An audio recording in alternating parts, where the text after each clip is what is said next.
जीवन साथी, पत्नी के जीवन में पति का महत्व।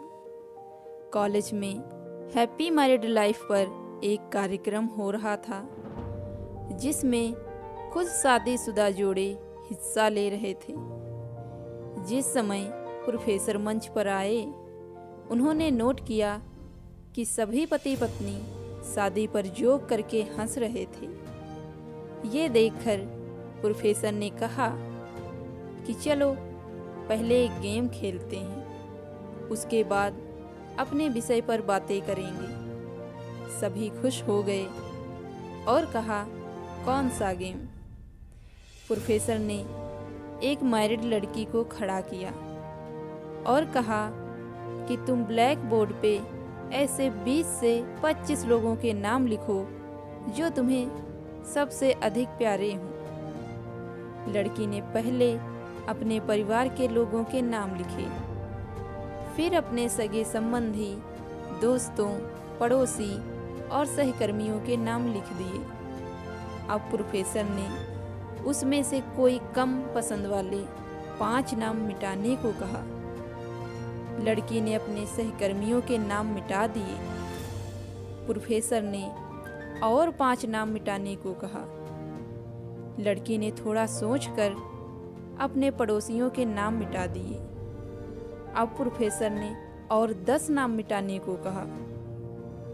लड़की ने अपने सगे संबंधी और दोस्तों के नाम मिटा दिए। अब बोर्ड पर सिर्फ 4 नाम बचे थे, जो उसके मम्मी, पापा, पति और बच्चे का था। अब प्रोफेसर ने कहा, इसमें से और 2 नाम मिटा दो। लड़की असमंजस में पड़ गई। बहुत सोचने के बाद, बहुत दुखी होते हुए उसने अपने मम्मी पापा का नाम मिटा दिया। सभी लोग स्तब्ध और शांत थे, क्योंकि वो जानते थे कि ये गेम सिर्फ वो लड़की ही नहीं खेल रही थी, उनके दिमाग में भी यही सब चल रहा था। अब सिर्फ 2 ही नाम बचे थे, पति और बेटे का। प्रोफेसर ने कहा, एक नाम और मिटा दो। लड़की अब सहमी सी रह गई। बहुत सोचने के बाद रोते हुए अपने बेटे का नाम मिटा दिया।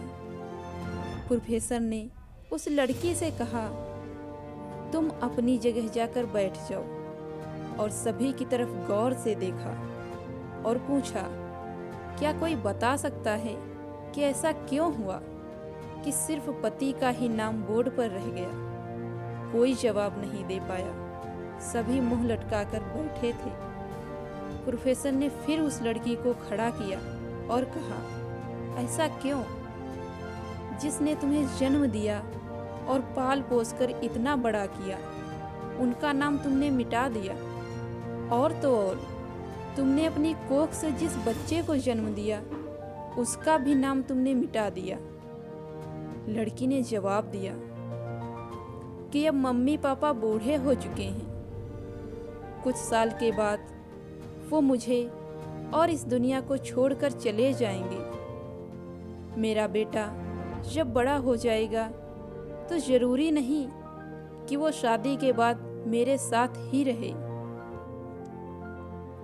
लेकिन मेरे पति जब तक मेरी जिस्म में जान है, तब तक मेरा आधा शरीर बनके मेरा साथ निभाएंगे।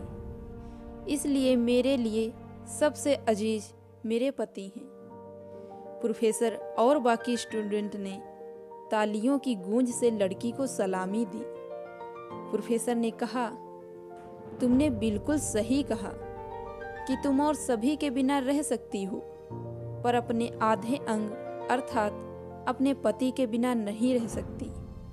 मजाक मस्ती तक तो ठीक है, पर हर इंसान का अपना जीवन साथी ही उसको सबसे ज़्यादा प्रिय होता है। दोस्तों, कैसी लगी आपको ये स्टोरी?